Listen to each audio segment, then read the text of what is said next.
Hey, in this video I'm going to show you how you can connect Samsung Galaxy Buds 3 Pro with your TV.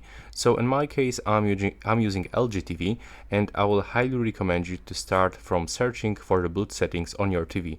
So it may actually looks a little bit different of your brand TV, but in the LG it's actually available in the sound out.